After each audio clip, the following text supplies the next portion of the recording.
welcome this month's RC race, and it's so chock-a-block with stuff I have no time to tell you what it is. But here, with the first semi-final for the Neo 09, it's your race commentator, John Hindhoff. Pole position for the second Nitro semi-final has gone to the Frenchman Yannick Algon with the Losi. Similar buggy alongside him, that's the Italian Riccardo Rabitti. Then it's Spain, Portugal, Germany. Neil Cragg, the best of the Brits, ahead of Daniel Vega-Fraze on the Mugen. In the second half of the grid, there's drivers from the USA, Spain, a couple of Frenchmen, a Swede, and a couple of more Brits. The buggies go on the ground, the tension rises. Wait for the hooter, there it is, and Algon, the Frenchman, gets away. Problem for the second place man, Riccardo Rabitti. He's been bumped down to what, fourth position. He'll be disappointed with that. Exactly what he didn't need at the start. That's left Roberto Bataille going through into second position. So Algon from Bataille over the jumps. Rabitti's back up into third position. He's fought his way there. All kinds of carnage going on behind. But the leaders at the moment, Algon the Frenchman, Bataille from Spain, Rabitti the Italian in third. Challenge for the lead there just for a moment, but repelled. Algon must be mindful that he needs a decent time, makes a bit of a mistake but gets away with it. But not this time, just bounced off the inner wall, and there's a new leader. Bataille, the Spaniard. Rabitti looking racy as well in third position.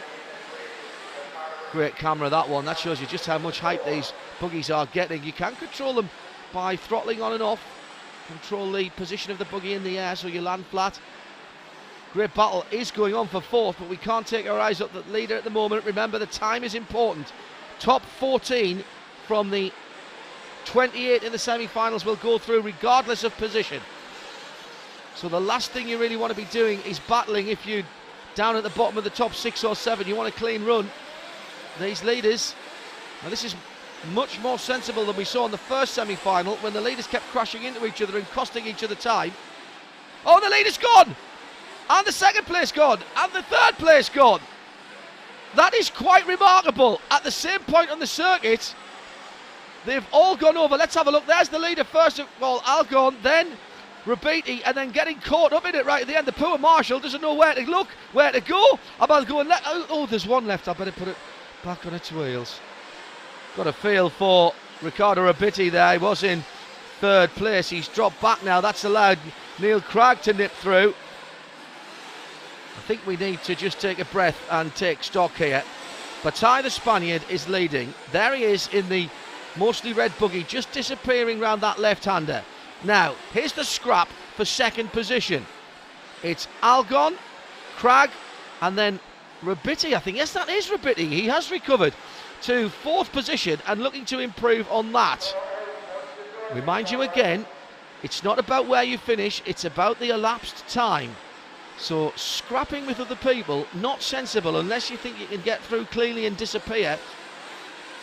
And there is the battle for second, and oh dear, Algon's gone, and he's taken Rabitti with him again. Oh dear me. Riccardo Rabitti has had no look at all, and briefly going up to third, but then making a mistake himself. That, I think, was Jerome Algon. It was. So his brother's accident played into his hands, but he didn't take the opportunity. Well, it's all action again, and once again, I've got to say, this is costing everybody time. They know what they've got to do. They've seen the first semi-final. It's the top 14 in time. Nobody qualifies as of right. And there's rather too much racing going on here. And it's not actually often I say that. Now, let's have a look, see what we're watching here. Oh, that's Algon. That's Yannick Algon having another problem. It was his brother Jerome behind him. So once again, the two brothers conspire to give each other a place. Now, I think it was Jorn Newman as well, the German we were watching briefly. That is Bataille and Craig battling for first position as we come to the first of the pit stops. Now, Bataille's come in and Craig stayed out there. Craig stayed out. That's a good stop though by the leader. For a lap at least, he's given up the lead. Now he needs a good, clean outlaw lap. Conversely, of course, Neil Cragg on the Associated needs a good clean in lap. He does not want to be caught up with any traffic. As we come round this time, let's see if Cragg has decided to come in. Oh, that's exactly what Cragg wants. Oh, he's all over the place there. That's Bataille, the Spaniard, losing time. Let's have another look from another angle. Clips those side bumpers, and that's a multiple roll. Then he kind of doesn't know where he's facing. He's got to rejoin the track where he left it, and that's cost him a huge amount of time. And still more problems. Anxious now, he's gone tight on the sticks, and as we come past the pits, I think you're going to find that Neil Cragg has been in and out. There was no sign of him there. Well, there are some drivers in the world of motorsports who are absolutely outstanding in and out of the pits, and races are won and lost all the way up to Formula One, and I'm afraid that Bataille has messed up there when he had an opportunity, and in fact he's coming under pressure for what is now, of course, second place by a recovering Yannick Algon. There's the leader though. That's Neil Cragg. Took his opportunity. We didn't see him in the pits because he was in and out so quickly. Scorching in lap. Now, here's the battle for second, third and fourth now, with Bataille, Yannick Algon, and behind him, oh, there's a spin, and there's a spin again. Another mistake by the Spaniard Bataille. He really isn't on top form, is he? He'll be cursing his luck here. It's costing him time. We should mention that Neil Cragg is away, and in fact he's already started the next lap, and in fact these guys are not going to get this next lap credit. The buzzer's already gone, so effectively now their race is over. Neil Cragg will be the only person on the lead lap as he completes. Their race is over. This hasn't stopped them running into each other. If there was a pace car out there, they'd be running into that as well.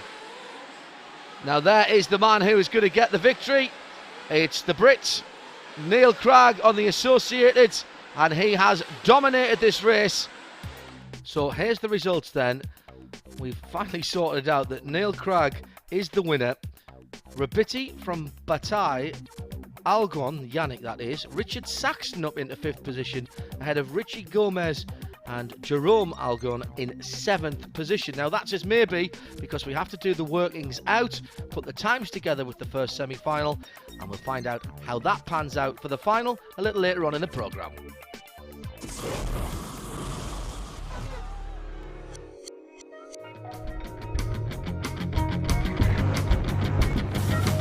You know, it's not just about having the most power. It's also about proven engineering heritage.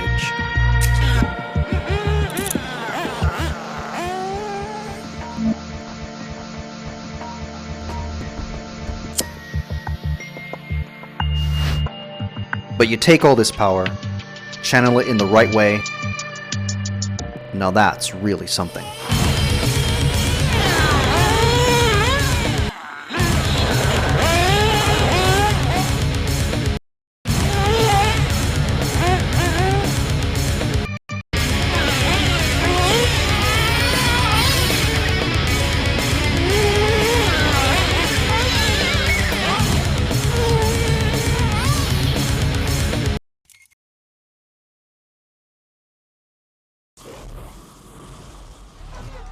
And now, with all the action from the A final at the Neo 09, once again, it's John Hindhoff.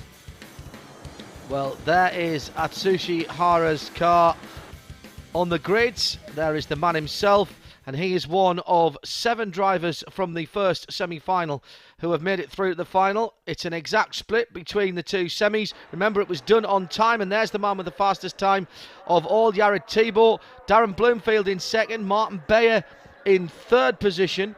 4th, Ryan Lutz, another one of the Americans with the Tamiya. In 5th, Lee Martin. All of the top 5 are from the first semi-final. Neil Cragg, the first of the second semi-finals, he won it, remember. in 6th position. 7th, Atsushi Hara. Then Ryan Mayfield. He's the last of the qualifiers from the first semi-final. So from here on in, it's all from semi 2. That's Rabiti in 9th. Then Bataille in 10th. Yannick Algon in position number 11. 12 should be Richard Saxton, but I thought I didn't see a car there. I'm sure he'll be there by the time the hooter goes off. 13, Richie Gomez, and at the back, Jerome Agon. That's your 14 for the final. So the buggies go down onto the track. Oh, Blumfield goes forward, and I think his helper was worried he was going to get his fingers cut off by the samurai sword there, but he's made a decent start, and Thibault's away in the lead. Blumfield in 2nd, Martin Beer in 3rd, as you were from the grid. And Beer makes a mistake and takes out Ryan Lutz there in the mix. That's allowed the leading pair to open up quite a big lead. Lee Martin, I think, is now in 3rd position. See if we can check that as they come through. There's no doubt about the leader, though. Jared Thibault with the Kyosho. Bloomfield in 2nd, trying to apply pressure. All kinds of carnage going on the infield. Neil Cragg, I think, coming through there as well. I think I saw the dark buggy of Neil Cragg, number 6, the 2nd semi-final winner. Just to tell you, the first semi-final was 21 seconds quicker than the 2nd. Neil Cragg, the best of the 2nd semi-final qualifiers, and he was down in 6th position. But this is the battle at the moment at the head of the field. Thibault and Bloomfield. The United States versus the UK. Proper old-fashioned transatlantic challenge, if you like. But at the moment, the pendulum has swung in the favour of the USA. With Jared Thibault. That's a handy lead, isn't it? It'll be a while before he starts catching any traffic. There will be a pit stop, of course, and that may yet decide things. We've seen earlier on in the meeting how important it is to get that pit stop right. Now there's the battle for 3rd, and that's Lee Martin in the red car. The darker car behind him is Neil Cragg. This is for the final podium position. They aren't getting on the leaders, though, are they? Oh, and there's a little mistake there by Martin. Cragg tried to get round the outside, couldn't get it done. But the pressure is on. Slightly different line there by Neil in 4th place. Across the start line, Martin and Cragg. Interesting to see just who's got the advantage here, which parts of this track different drivers prefer, and where they've set the buggy up. Very important to feel comfortable. There's always going to be a compromise. You can see here there's some fast bits, there's some big air, but also getting the setup right. Oh, and a problem for Cragg in the background. Cragg has just gone off there, and that's cost himself some time. I think that's Bataille, who was also making a little mistake. He didn't have a clean run in the first heat either. And now we've picked up the world champion, the hot bodies of Atsushi Hara. He qualified in 7th position here. And he's battling in the bottom part of the top 10. I think Lutz was in there as well. Now here's the leader, just going by, I think that was Yannick Igon, who's just come out of the pit. So we're in the pit stop window. Thibault leads still from Bloomfield in 2nd position, and look, that battle is getting much closer. Bloomfield taking his chances to close in, and there's a problem for one of the leaders. It's Bloomfield in 2nd place who's made the mistake. He was turned over very quickly by the marshal and has got going again. However, that has, look at the lead, look how much the lead's extended there. So Thibault now, Thibault just has to, well, I was about to say, just has to keep it sensible. But we've seen this before, that Jared Thibault out in the lead sometimes just can't quite pace himself when he's got no one to race against. And clearly Darren Bloomfield has got a very quick setup on his car. And I wouldn't be surprised to see him fighting back towards that rear wing. Yes, indeed. Now, that was a huge gap, only a lap or so to go after the mistake by Bloomfield. And the leader's in the pits. The leader is in the pit lane. This is crucial time. That's not bad. He's set off. He's, I think, given up the lead, though. Bloomfield's gone through. Yes, he has. Just got a little flash of him there. So it's absolutely crucial to have that clear lap on his outlap by Tibu. And Bloomfield conversely, he's got to really get the hammer down. He's seen the leader come into the pits and he knows what he's got to do. He's got an opportunity here to make up some ground. I don't think he's got enough lead to get in and out without giving that lead back. But back markers, and he's done that very well indeed. He's peeling off this time. Is he to the right? Yes, he is. Oh, he's slipped wide there and given up the lead. So that's a disaster because he's now in second place and he's still got a pit stop to do.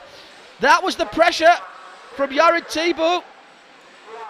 Tibu's gone through. And Bloomfield now has a tactical dilemma. Does he stay out there and try to put in some quick laps, maybe even get back ahead? Or does he pit now and then use the rest of the race to his advantage? He's got to be thinking of that whilst he's driving at the same time. All of these drivers and teams will have talked about which lap window they're coming. He's in the pits! Bloomfield's in the pits. It's not a particularly good entry. Goodness me! He flies into the pits. He's lost a bit of time there. It looked spectacular. And he's actually airborne on the off-ramp as well. But not the cleanest of entry and exit to the pits. And that's left Yared Tibu with a comfortable lead. Consolidated that gap. And there is Atsushi Hara making his way through the field.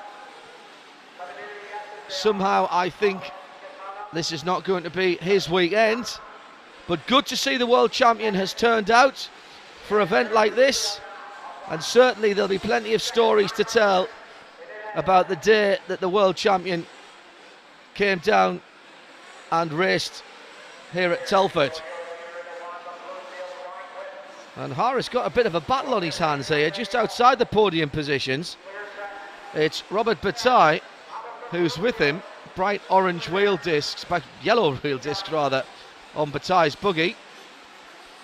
And what a feather in his cap it would be if he could get by the world champion, who's made a mistake, but recovers before. I think Bataille had a little off there as well, just out of our sight. Let's look a little bit further forward to the battle for the final podium position. At the moment held by Ryan Lutz. There he is, the number 4 car. Neil Cragg is right in behind him, trying to get alongside. Airborne. Oh, and that's Lutz has gone over and Cragg's gone wide. They don't actually change positions. So it is still the 4 buggy in third position. And that's Gomez just out of the pits and he's taken out the 4th place man. He's taken out Neil Cragg. And I'm pretty sure Gomez was a lap down there. Shouldn't really have been getting involved. Cragg will not be happy. Not happy at all. Now back at the front of the field, it's hotting up again. We haven't seen Yared Tibu and Darren Bloomfield for a little while, but trust me, they haven't been too far apart all the time we've been away. So there's been real pressure for both men. And as you can see ahead of them, there's traffic. Always difficult for the leader. You're the first man into that. And Bloomfield doing exactly the right thing and closing up, hoping to capitalise on any small mistake that's made by the leader, who somehow holds on to the tail end of that Kyosho buggy on the infield. There's some kind of action ahead. I saw one of the marshals moving, but the track is clear again. Tense times for Yared Tibu, the American. He's just edged out a little more of a lead. Can he hold on to it? Pit stops going on around them as well. They can't afford to be distracted by that. Concentration is all, and I'm afraid Darren Bloomfield on the Lucy has just lost his rhythm for a moment. Allowed the leader, Yared Tibu, to get away. But it's still not by any means a lead that will make Yared Tibu settle. Not when there's traffic ahead. Not when there's traffic ahead that are having their own battles as well, of course. And as we've seen, there's pit stops to come. And here is the leader making his next pit stop. That looks neat. The fuel goes in. Keep it together on the exit of the pits. We've seen people make mistakes. So again, on the pit stop rotation, Darren Bloomfield is leading. He didn't take his opportunity last time, fluffed his entry to the pits and made a very, very untidy pit stop. He can't afford that this time if he is going to challenge for the lead. He's made a mistake. Exactly what he didn't need to do. The pressure is told again. Goodness me. Both times he's had it in his own hands and both times he's let it slip through his fingers. And that's great news for Thibaut, who is right with him here. But Thibaut's already done his fuel stop. And this is great news. It will be such a fill-up for the American, who will know that he can just cruise around behind. And another mistake by the number 2 buggy of Darren Bloomfield. He's getting caught up in everything at the moment. And he will be cursing himself. No one else to blame but the man on the sticks. And Bloomfield will know he hasn't done himself justice in this race. Thibaut pulls away and this could be decisive.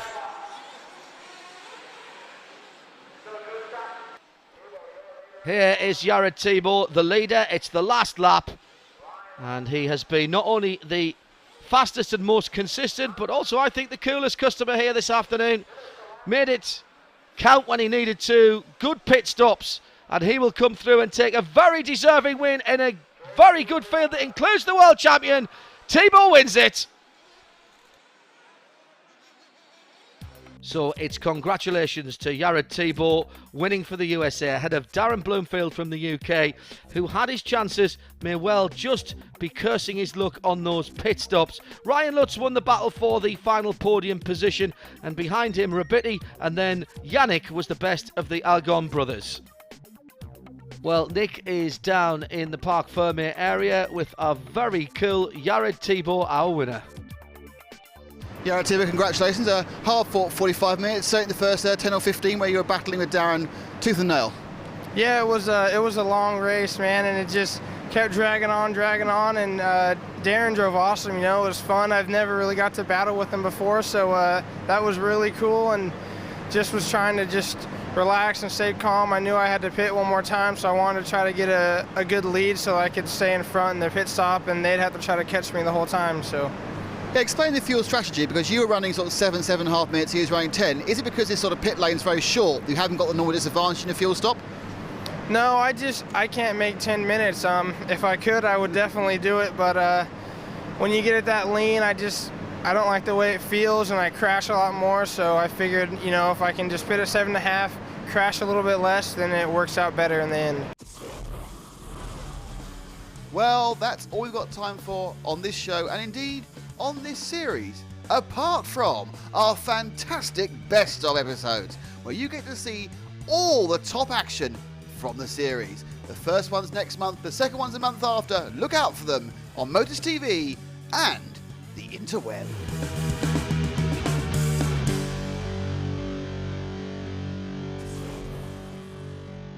Poor Marshall doesn't know where to look, where to go. I'm about to go and oh, there's one left. I better put it back on its wheels.